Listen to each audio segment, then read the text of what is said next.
बेटे ने पैसों के लालच में पुश्तैनी मंदिर तोड़कर पिता को घर से निकाल दिया और वहां अपनी फैक्ट्री खद्दी कर दी। लेकिन उद्घाटन वाले दिन भगवान ने ऐसी लीला रची कि पल भर में करोधों का घमंड मिट्टी में मिल गया। कहते हैं कि भगवान की लाठी में आवाज नहीं होती, लेकिन जब वो पड़ डरती है तो इंसान के 7 पुश्तों का गुरूर एक पल में टूट कर बिखर जाता है। हम इंसान अपने थौड़े से ज्ञान और दौलत के नशे में खुद को पूरी दुनिया का मालिक समझने लगते हैं।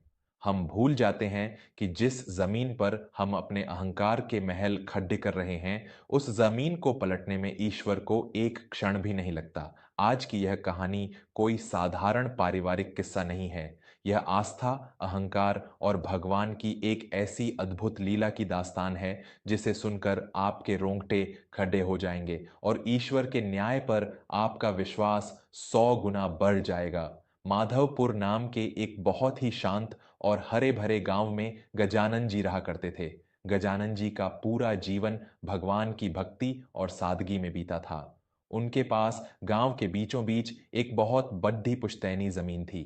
उस जमीन के ठीक मध्य में ठाकुर जी, भगवान श्री कृष्ण का एक 150 साल पुराना मंदिर था। यह मंदिर कोई बहुत बद्धा या भव्य नहीं था, लेकिन गांव वालों की गहरी आस्था उस मंदिर से जुड़ी थी। गजानन जी सुबह से लेकर शाम तक उसी मंदिर के प्रांगण में बैठे रहते, ठाकुर जी का श्रृंगार करते और गांव के बच्चों को धर्म की कहानियां सुनाते। गजानन जी का एक इकलौता बेटा था, आकाश। आकाश बचपन से ही बहुत महत्वाकांक्षी था। शहर में पढ़ाई करने के बाद वह वहीं एक बड्ढा ठेकेदार बन गया था। उसका विवाह रोशनी नाम की एक लड्डचकी से हुआ था, जो शहर के एक बहुत ही अमीर और दिखावे वाले परिवार से थी। आकाश और रोशनी के लिए पैसा ही सब कुछ था। उन्हें गजानन जी का वह सादा जीवन और उनका मंदिर में समय बिताना एक पिछद्दापन लगता था।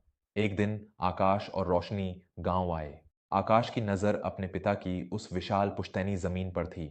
शहर के बहुत करीब होने के कारण उस जमीन की कीमत अब करोड़ों में हो चुकी थी। रोशनी ने घर के दालान में बैठते हुए बहुत ही तिरस्कार भरी आवाज में कहा, आकाश, तुम्हारे पिताजी ने इस करोड़ों की जमीन को एक खंडहर जैसे मंदिर और इन फालतू के पेड़ों से घेर रखा है। अगर हम इस जमीन को समतल करवाकर यहाँ एक बहुत बड़ा व्यावसायिक परिसर, कमर्शियल कॉम्प्लेक्स बना लें, तो हमारी आने वाली 7 पीढ़ियों को बैठकर खाने को मिलेगा।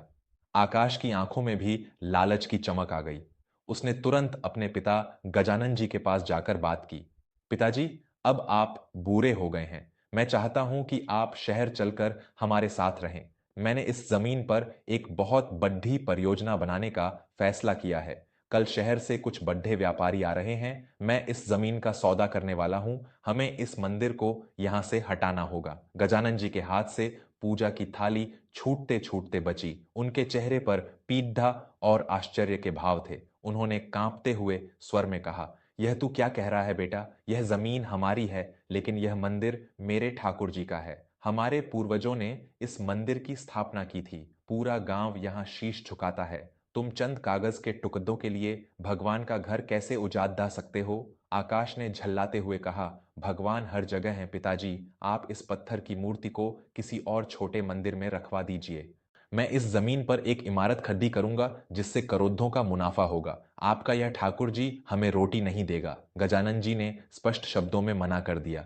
जब तक मेरे शरीर में प्राण है, इस मंदिर की एक ईंट भी नहीं खिसकेगी। तुम चाहो तो बाकी जमीन ले लो, लेकिन मंदिर अपनी जगह पर ही रहेगा। लेकिन दौलत की भूख ने आकाश को अंधा कर दिया था। उसने कुछ भ्रष्ट अधिकारियों और वकीलों से मिलकर जमीन के सारे कागजात धोखे से अपने नाम करवा लिए। जब गजानन जी को यह बात पता चली तो उनके पैरों तले से जमीन खिसक गई। अगले ही दिन आकाश ने घर में आकर बहुत ही कठोरता से कहा, पिताजी, अब कानूनी रूप से यह पूरी जमीन मेरी है। कल यहाँ बुलडोजर आएगा। अगर आपको इस घर में रहना है तो चुपचाप मेरे फैसलों को मानना होगा। रोशनी ने भी ताना मारते हुए कहा, और अगर आपको अपने इन ठाकुर जी से इतना ही प्यार है तो इन्हें उठाइए और इस घर से निकल जाइए। हमें अपने क्रोधों के काम में कोई रुकावट नहीं चाहिए। दोस्तों, जब एक पिता अपने ही खून से धोखा खाता है तो उसके दिल पर जो आरी चलती है, उसका दर्द कोई नहीं समझ सकता। जिस बेटे को गजानन जी ने अपने कंधों पर बिठाकर इसी मंदिर की परिक्रमा करवाई थी, आज वही बेटा उस मंदिर को तोड़ने और अपने पिता को घर से निकालने पर आमादा था। दौलत का यह अहंकार जब इंसान पर हावी होता है तो वह सबसे पहले अपने संस्कारों की ही बलि देता है। अगर आपको भी गजानन जी की इस पीड़ा ने भीतर तक झकझोर दिया है और आप मानते हैं कि भगवान और माता पिता का अपमान कभी खाली नहीं जाता, तो हमारे इस परिवार वर्मा स्टोरीज को अभी सब्सक्राइब करें। आपका एक सब्सक्राइब हमें यह हिम्मत देता है कि हम आज के इस लालची समाज को सच्चाई और धर्म का आईना दिखा सकें। इसीलिए अपनी आस्था और भावनाओं का सम्मान करते हुए बिना एक पल गंवाए वर्मा स्टोरीज चैनल को सब्सक्राइब जरूर करें। गजानन जी ने एक भी आंसू नहीं बहाया। वे चुपचाप मंदिर के गर्भगृह में गए। उन्होंने ठाकुर जी की उस श्याम रंग की सुंदर मूर्ति को अपने सीने से लगाया। उनके पास धन दौलत नहीं थी, बस उनके आराध्य थे। उन्होंने अपना एक जोधी कप्तधा लिया और अपनी उस पुश्तैनी हवेली की चौखट से हमेशा के लिए बाहर निकल गए। गांव के बाहर एक बहुत पुराना बरगद का पेड़च था, जिसके नीचे एक छोटी सी लावारिस झोपड़ी बनी थी। गजानन जी ने उसी झोपड़ी को अपना आशियाना बना लिया। उन्होंने एक लकड़ी के तख्त पर ठाकुर जी को स्थापित किया और मुस्कुराते हुए बोले, हे मेरे ठाकुर जी, तूने महलों का वास छोड़कर मुझ गरीब के साथ इस झोपड़ी में रहना स्वीकार किया। यह तेरी ही कोई लीला है। जो तेरा है वो तूने ले लिया, जो मेरा है वो मेरी भक्ति है, जिसे कोई छीन नहीं सकता। उधर आकाश ने गांव वालों के कड्ढे विरोध के बावजूद पुलिस और गुंडों की मदद से उस 150 साल पुराने मंदिर को बुलडोजर से ढहा दिया। गांव के कई बुजुर्ग रो रहे थे, लेकिन आकाश के चेहरे पर एक शैतानी जीत की मुस्कान थी। उसने जमीन की गहरी खुदाई शुरू करवा दी। उसने बाजार से करोड़ों रुपये का कर्ज लिया, अपनी सारी जमा पूंजी लगा दी और कई बड्ढे निवेशकों से पैसा उठाया। दिन रात काम चलने लगा। 1 साल के भीतर ही उस पवित्र जमीन पर कांच और लोहे का एक बहुत ही विशाल और आलीशान व्यावसायिक परिसर बनकर तैयार हो गया। उसकी चमक देखकर शहर के बड़े बड़े व्यापारी भी हैरान थे। आकाश का सीना गर्व से चौड़ा हो गया था। परिसर के उद्घाटन के लिए एक बहुत बड़ी तारीख तय की गई। शहर के सबसे बड़े मंत्रियों, अधिकारियों और उद्योगपतियों को आमंत्रित किया गया। रोशनी ने लाखों रुपए के गहने पहने थे और आकाश घमंड में चूर होकर मेहमानों का स्वागत कर रहा था।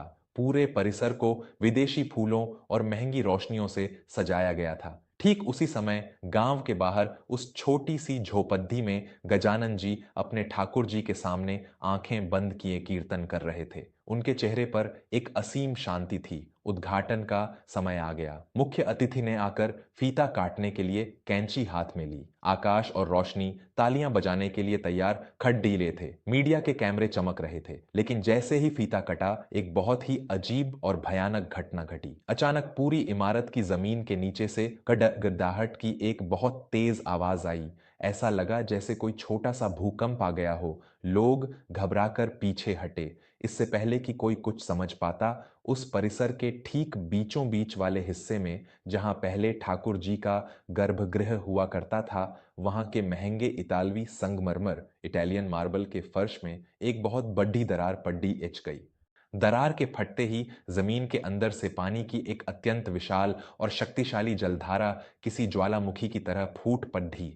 पानी का दबाव इतना भयानक था कि उसने आसपास के सारे शीशे और पिलर को चकनाचूर कर दिया। लोग चीखते हुए बाहर की तरफ भागे।